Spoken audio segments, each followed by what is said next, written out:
Jack Reacher, Never Go Back. It was okay. Hey everyone, welcome to another review, and here's my review for the movie Jack Reacher 2, Never Go Back. And this movie stars Tom Cruise, Cobie Smulders, and a bunch of other actors you don't give a shit about. And this movie is directed by Edward Zwick, and if you don't know who Edward Zwick is, he is a truly, truly underrated film director. I love so many of his movies. He's got a lot of crappy ones, but he's got so many amazing ones. He's directed movies like Glory, Courage Under Fire, last year's Pawn Sacrifice, Legends of the Fall, even the underrated romantic comedy Love and Other Drugs. He's done a lot of great movies, and he's directed and written a lot of great movies, and yeah, I was excited that he was going to do this sequel to Jack Reacher, because I was a big fan of the first Jack Reacher that came out in 2012, and that was a rough year for Tom Cruise, because he did Rock of Ages, man. Anyone who did that movie has some scars. And Jack Reacher, I found, was a very underrated, suspenseful thriller with some great action sequences, and it's a great movie, and I actually read some of the Jack Reacher novels after I saw the movie, and I really got invested with the Jack Reacher story, and I was excited for this sequel. I saw the trailer. It looked a bit cheesy and a little more conventional, but I was still excited to see the movie, and I saw it, and it's fine. I actually didn't hate this movie. I know I've been reading, like, so many reviews, watching so many videos. Everyone's very mixed with this movie. Some people call it a fun, cheesy action movie, and some people call it a complete waste of time, and I completely understand both sides, because this movie has a lot of great things, but this movie also has a lot of awful things. There are some things that just do not work in this movie. The story of this movie, it's a very kind of formulaic story. It's about Jack Reacher. Again, he's, you know, the drifter spy guy that takes these cases, you know, and helps people and stuff. And in this one, he always talks on the phone with this army soldier girl and stuff, and, you know, like playful banter kind of conversation and stuff. And basically, she gets wrongfully accused for something, and basically Jack Reacher has to come to the rescue, and basically he gets falsely accused of something, and basically they're both on the run from governments and government agents and bad guys and terrorists and stuff. And yeah, basically that same kind of story you've seen in a bajillion crime spy movies and stuff, and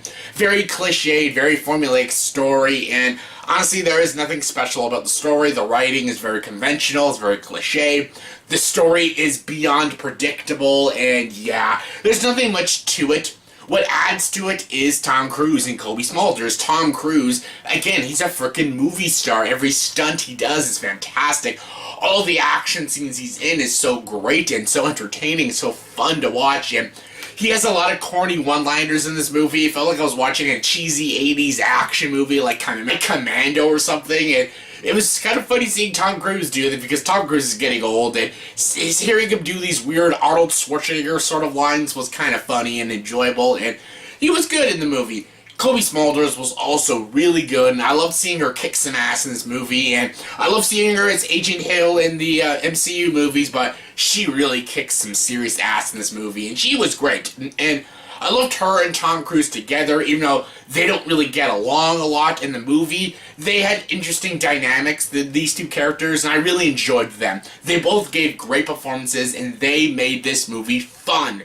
The action scenes were also really good, but not as memorable as the predecessors' action scenes, because the first Jack Reacher movie wasn't a straight-up action movie. It was a suspenseful thriller with action in it, and when there was action, it was great and brutal, like that car chasing scene, that bar fight, and that ending climax fight with Tom Cruise and Jai Courtney. It was really brutal action, but it wasn't an action movie. It was a thriller. It had a good story, it had an interesting premise. This movie is more cheesy action movie, and that's fine, just it's not as interesting or as memorable as the first Jack Reacher, because that movie actually had an interesting idea and an interesting story, and this movie has a very uninteresting, very cliched, and very predictable story, and you can predict everything that's going to happen in this movie, and at times I was rolling my eyes. I'm like, okay, yeah, they're doing this. They even have a daughter figure, or sort of daughter, I don't want to spoil too much, but for Jack Reacher, and is this young actress, and she's trying, but my god, her character was so annoying. One of the most annoying daughter characters I've seen in movies, and I thought about when I was watching this movie, I was thinking about Bloodfather. That did the daughter character correctly, because so many action movies, they do the daughter characters just so horribly. Like, look at Taken and Commando and all these movies that involve fathers and daughters. The daughter characters are always the most uninteresting and the most annoyingly bratty characters, and this movie has one of those types of characters, this very bratty daughter character, and God, she was annoying.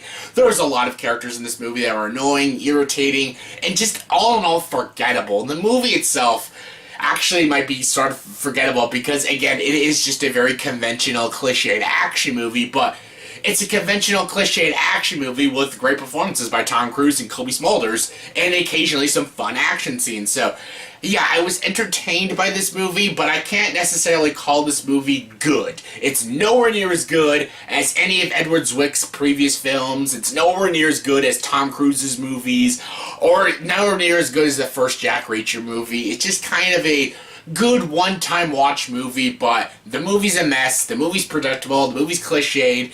There's actually no reason for you to actually go pay money to see this movie, but I had to see it because I wanted to love this movie. I did not love this movie. I was very disappointed with it, but all in all, I still had fun with it. Disappointing, but still fun because it's Tom Cruise and stuff. I'm a big Tom Cruise fan, so yeah. So yeah, that's my thoughts of the movie. So yeah, on a scale of 1 to 10, I'll give the movie Jack Reacher, Never Go Back, a 6.1 out of 10. So yeah, check it out if you want to, but I don't know. I'd wait for it to come on Netflix or something, and then maybe have a fun popcorn night or a Netflix and chill or something. But yeah, it's fun, entertaining. Tom Cruise is great, Cobie Smulders is great, but it's not necessarily a good movie.